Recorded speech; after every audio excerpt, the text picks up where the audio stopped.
Сайн байцгаана уу хүүхдүүдээ. Өнөөдөр бид нар AI технологи ашиглан фото зургийг хэрхэн хөдөлгөөнд оруулахыг сурна. Зургийг видео болгох маш олон AI байдгаас хамгийн хэлбэр бас төлбөр нэхгүй Meta AI-г сонголоо. Google дээрээ Meta-жин AI гэж бичиж ороод Meta AI-г сонгоод дэлгэцийн зүүн доод буланд гарч ирэх логиныг дарж орно. Өөрийн Facebook-аараа нэвтэрч орох хэрэгтэй. Яагаад гэвэл энэ хоёр нь нэг компанийн бүтээгдэхүүн юм.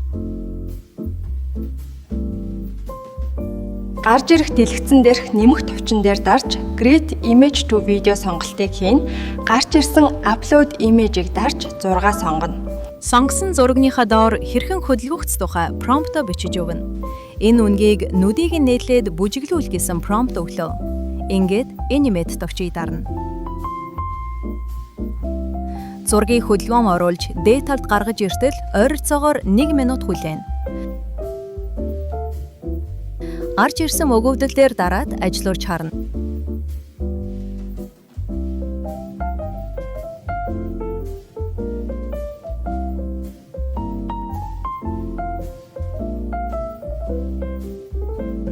Таалагдсан бол дэлгэцийн баруун дээр байгаа татаж авах, шеэрлэх, постлох гэсэн сонголтоос өөр тохирохоос сонгоорой.